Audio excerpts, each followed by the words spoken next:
New York, if Alek Manoah's MLB career finished right where it began, atop a Yankee Stadium mound on a crystal-clear Thursday afternoon last May, he would have been cool with it.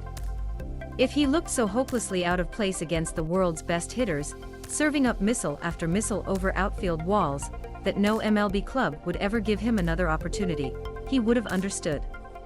If he threw only one pitch and blew out his arm. If the earth opened up beneath him and swallowed him whole. If, say, mid-delivery he was snatched up and lifted into the Bronx sky by a soaring pterodactyl, carried off never to be seen again like some horrible dream that keeps him up at 5 a.m. He would have been good with it. At least that's how he felt going in. It was the strangest thing. Manoah had no nerves taking that hallowed mound for the biggest start of his life 11 months ago. He wasn't anxious, he didn't worry about how many people were watching, he didn't fear failure. Even when his brother, Eric, whose pursuit of the same MLB dream topped out at AA, texted him the night before and told him how proud he was of his little bro for actually getting there, for ensuring that MLB history would forever say a Manoah threw a pitch to a big league hitter, the pressure to perform didn't rise. Manoah ran out to that mound to make his MLB debut feeling like he'd already won, feeling free. No stage fright at all. And then DJ LeMahieu stepped in the box. All of it. All at once, Manoah remembers. And I can't find the zone. 4 pitches. Boom, boom, boom, boom. And I remember getting the ball back, and I was like, hey, you better lock it in right here. Because I don't want to go back to AAA tomorrow. And I looked at Bo Biquette, and I was like, all right, let's play some baseball now. And off he went. Manoah struck out the very next batter on 3 pitches, then he sat down Aaron Judge, then he went 6 scoreless with 7 punch-outs, and won his team a 2-0 result, then he dominated the White Sox, the Red Sox, the Rays, then he finished second among MLB rookie starters with a 3.22 ERA, then he spent an off-season in the gym he co-owns with Eric training, growing, determined to improve, then, on Monday night, he stepped back up on that same Yankee Stadium mound where he debuted to begin a 6-month quest to try and top it. LeMahieu greeted him again. But this time, no rush of nerves all at once. No 4-pitch walk. Only 3. Boom, boom, boom. First strikeout of the season. First, on a night Manoah mirrored his debut with another 6 scoreless and 7 punch-outs, winning his team a 3-0 result. He allowed only 3 balls out of the infield, only 1 in play with a triple-digit exit velocity, no hits aside from a second-inning single. George Springer was timely, providing all the offense with a 2-run homer in the 3rd, and an RBI double in the 7th. But Manoah was exceptional. He just keeps improving. That's a tough lineup. And he was in charge the whole game, said Blue Jays manager Charlie Montoyo. And then he lost his command a little bit. But he doesn't panic. And that's why he got the job done. Because he doesn't panic. You don't teach that. He has it. Yet, he wasn't flawless.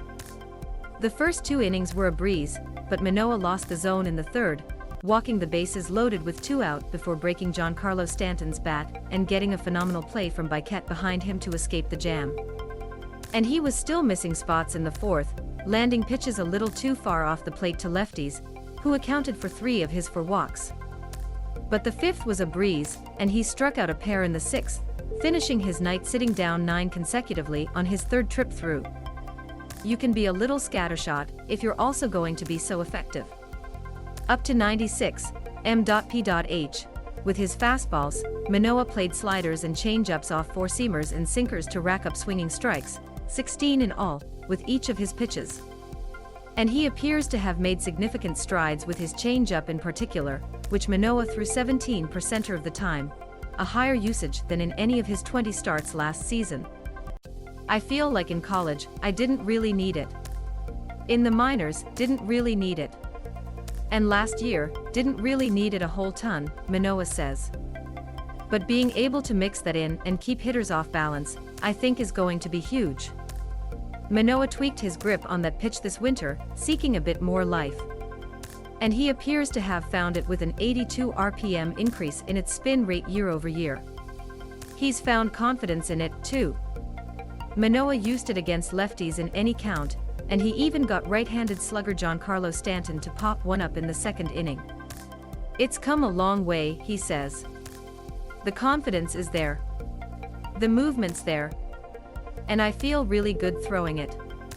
So, I'm going to go ahead and keep mixing that in, and see what happens.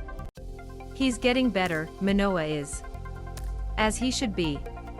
It's too easy to forget that at this time last year, preparing for his debut in the Bronx, Manoah had thrown only 17 innings as a professional, all of them at low A. He'd pitched well at the Blue Jays' alternate site in 2020 and made a massive impression during 2021 spring training, but he'd still yet to prove anything, even to himself. As he bum-rushed his way to an MLB call-up following 3 undeniable mid-May performances at AAA, striking out 27 and walking only 3 over 18, one-run innings, he was still raw, untested, developing. It was one thing to carve up 20-year-olds at A-ball, and even to thrive at AAA like he did. But it was going to be another to face big leaguers for the first time in a game that counts beneath Yankee Stadium's white frieze. And it was all stacked against him that day. Don't you remember how the Blue Jays were coming off a 6-game losing streak? How Springer, Alejandro Kirk, and half the team's bullpen had just landed on the injured list?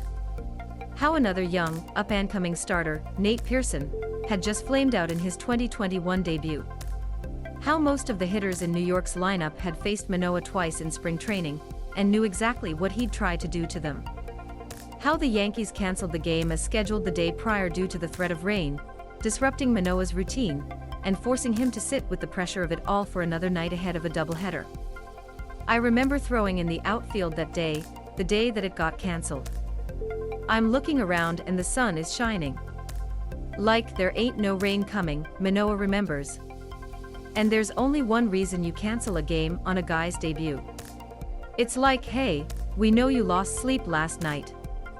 Go lose sleep again tonight. But he didn't miss a blink. He knew it could only go one way. How could he fail? Not coming from where he came from, sharing an air mattress with Eric and their mother, Susanna, in his grandmother's one-bedroom apartment because they didn't have a place of their own.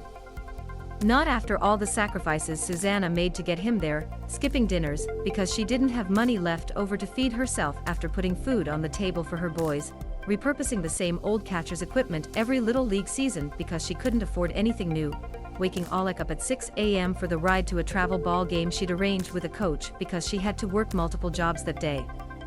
Not here in the Bronx, facing the team most of his family grew up fans of. Not in front of all that family, stacked 40 deep in a section up the third base line with distant relatives, friends, friends of friends, everyone from back in the day. Not while they were causing a scene after every strike, jumping, yelling, and bringing life to a mostly empty stadium. The broadcast that day showed the Manoahs just as much as Manoah himself. But the really good footage is on the big right-hander's phone, captured by those who were there amidst the fray. The frame shaking as everyone, even Manoah's grandmother, a lifelong New York fan who'd never been to the team's new stadium in the Bronx, and almost wore her Yankee hat, lost their minds while the kid who grew up betting on himself got strike 3, and went strutting off the mound. Manoah still watches those videos sometimes and cries. I get emotional about it. Because not many people from where I come from step on a big league mound, Manoah says. That moment wasn't just for me. Everybody there went through a situation with me, with my family. They've seen some crazy.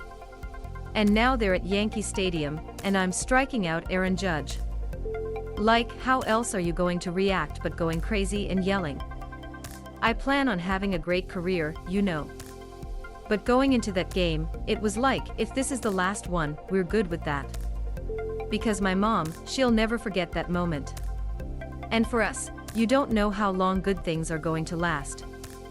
We've had so many negative things happen in life. It's like, enjoy the good ones. Don't take it for granted. Monday, fewer than 11 months later, he was back on that hallowed mound, starting season 2 of his career the same way he started season 1. DJ LeMahieu in the box. Boom, boom, boom. 6 scoreless.